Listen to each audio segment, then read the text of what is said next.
वालेकुम, कैसे हैं आप। आज मैं आपके साथ सूपी नूडल्स की रेसिपी को शेयर कर रही हूँ। इसके लिए मैंने 2 अदद गाजरें ली हैं, 2 अदद आलू और 2 अदद शिमला मिर्च ली हैं, उनको बारीक काट लिया है। 2 पैकेट मैंने नूडल्स के लिए हैं। चले जी आज की रेसिपी को बनाना शुरू करते हैं। बिस्मिल्लाहिर्रहमानिर्रहीम। एक पतीले के अंदर मैंने 2.5 कप पानी डाल दिया है। जैसे ही पानी में उबाल आना शुरू हो जाए तो इसमें कटे हुए आलू, गाजर और शिमला मिर्च को शामिल कर दें।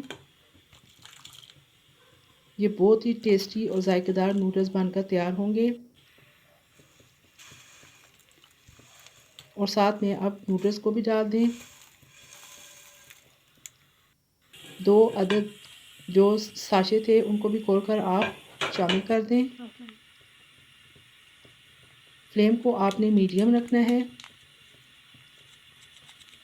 जो बच्चे सब्जियां शौक से नहीं खाते, अगर आप इस तरीके से उनको नूडल्स बना कर देंगे तो वो सब्जियां भी इस तरीके से खा लेंगे।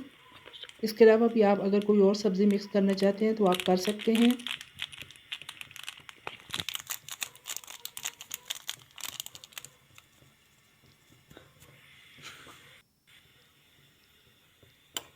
ये वेजिटेबल नूडल्स बहुत ही कुछ जायका बनकर तैयार होंगे।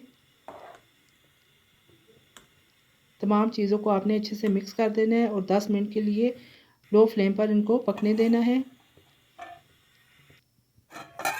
ये देखेंगे तकरीबन 10 मिनट गुजर चुके हैं और हमारी नूडल्स तकरीबन तैयार हो चुकी हैं। आप फ्लेम को ऑफ़ कर दें। मैं आपको डिश आउट करके दिखाती हूँ। ये देखिए मज़ेदार सूपी वेजिटेबल नूडल्स तैयार हो चुकी हैं। ये देखने में भी किस कदर खूबसूरत हैं और कलरफुल हैं। आप इस तरीके से एक दफ़ा ज़रूर बनाइएगा और मुझे कमेंट बॉक्स में बताइएगा कि आपको मेरी ये रेसिपी कैसी लगी है।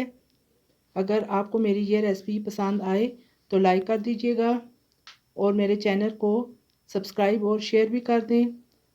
साथ में बेल आइकन को भी प्रेस कर दें ताकि मेरी हर लेटेस्ट वीडियो आप तक बर वक्त पहुँच सके। इजाज़त दीजिए। अल्लाह हाफिज़।